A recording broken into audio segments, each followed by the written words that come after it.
State of Ohio versus Jason Dakin. Mr. Dakin is before the court with his counsel, Mr. Huss, Ms. Tranter, on behalf of the State of Ohio. Ms. Tranter, what are we doing? Your Honor, it's my understanding Mr. Dakin is prepared to change his plea today to guilty to one count of the indictment, which is an F5 theft. That's correct, Your Honor. All right, Mr. Dakin, they're telling me that you're going to change your plea to guilty to the one count of the indictment. Before I get to your change of plea, I am required to go over some things with you. Okay, sir? Yes, sir. How old are you?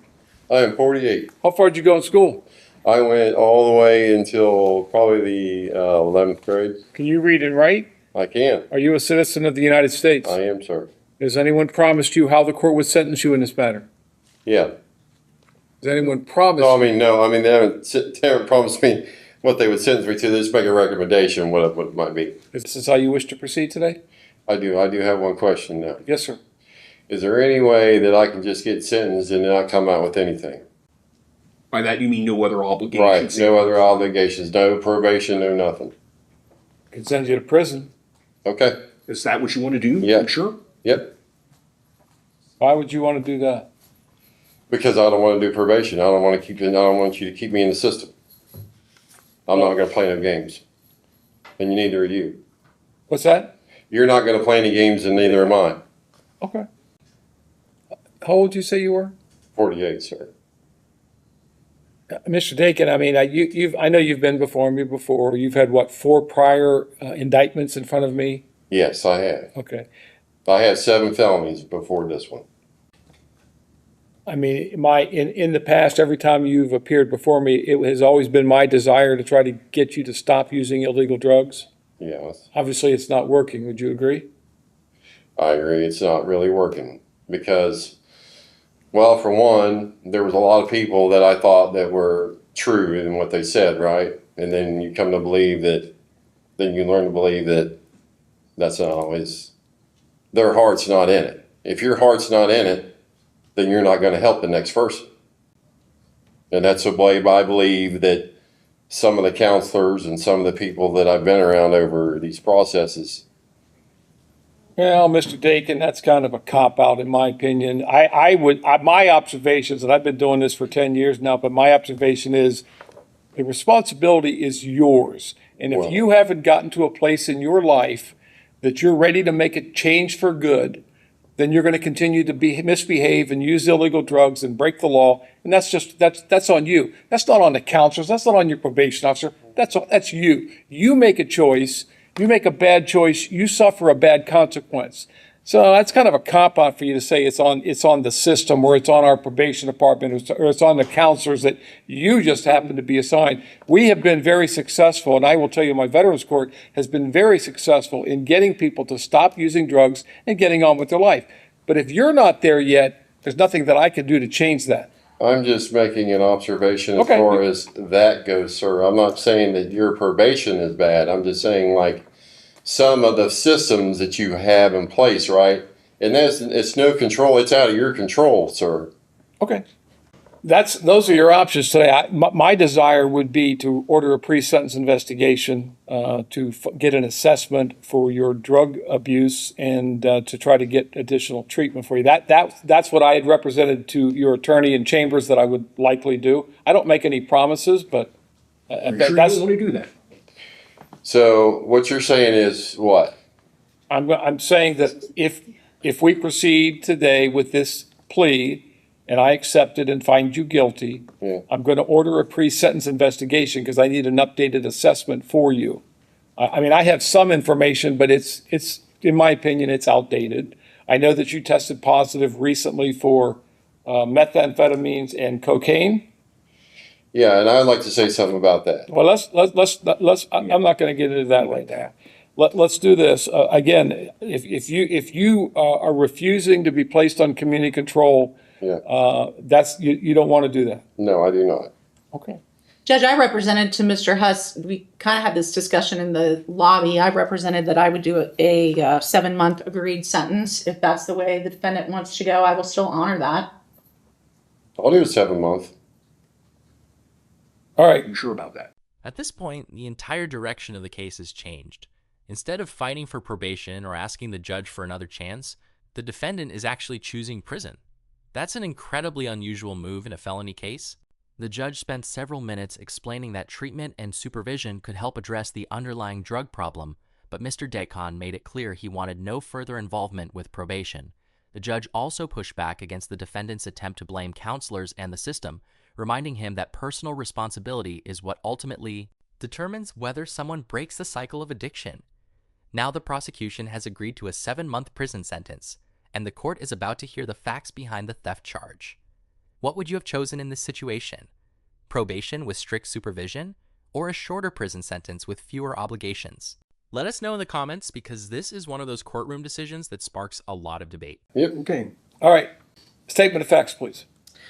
Your Honor, in addition to the facts alleged in the indictment, the details of this was that he was working at Joe's Quick Mart and took scratch-off lottery tickets without paying for them in an amount over $1,000. Mr. Huss, anything on those facts? Nothing on the facts. Mr. Dakin, did you hear the statement that she read? I did. Do you admit and acknowledge that what she said is true? Yes. And again, you understand all the rights you're giving up when you enter a plea of guilty, the rights we sir. went over?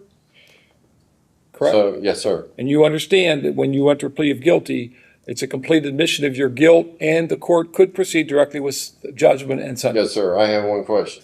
All right. So what she's saying is I get 7 months in penitentiary and come out with nothing, right? Well, from this court, yes. You are still subject, as I said, to a discretionary period of post-release control, which I have no control over. And I can't make any representations other than to tell you that the adult parole authority might choose to supervise you, but I don't have any control over that. Okay. This is how you wish to proceed? Yes, sir. What is your plea? Guilty. All right, the court's going to make a finding then, sir, that you've made a knowing, intelligent, and voluntary waiver of your constitutional rights, and the court will accept your plea of guilty, and based upon the statement of facts in your plea, the court will make a finding of guilty. There's an agreed recommended sentence of 7 months. Ms. Tranter, is there anything else that the state has to offer? Your Honor, the only thing additional is that I just looked it up. He has 47 days jail time credit. Sounds about right. He said over 40. 47? 47. Okay. Mr. Hust, anything else? Your Honor, I don't think there's anything else I can add. Okay, Mr. Dakin, is there anything you'd like to say before I sentence you? Where are you going to send me to? I'm going to send you to the Department of Corrections. I don't have any control over where they send you. Oh, you saw like CRC, yeah. Right, it's their choice. They figure that out once you get up to me. Anything else you want to say? That's it, sir. Okay, the court's considered the statements made here today, the purposes and principles of sentencing, the relevant seriousness and recidivism factors.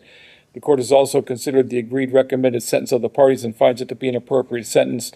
The court will further find that probation would not adequately punish you due to your refusal or let me say desire not to be placed on any type of supervision, and the prison sentence is necessary to fulfill those purposes and principles of sentencing due to your failure to respond to previous supervision sanctions. So the court will order you to serve 7 months in prison by way of this agreed recommended sentence. You have 47 days jail time credit. The court finds that you're indigent for the purpose of any fines, costs, or other financial sanctions. Is there a request for restitution? Your Honor, yes, there is $1,225 in restitution. At this point, I'm not sure if it's owed to the Lottery Commission or if it would be owed to the Quick Mart. All right. Well, court will, other than the indigency, the court will order the restitution to be paid by Mr. Dakin. And again, you're subject to this discretionary post-release control, which I spoke about a moment ago. Do you need me to go over that with you again? No, sir, I'm fine. You sure? Because I can explain it again. So this post-release control, right, is are you saying you're going to let me out today?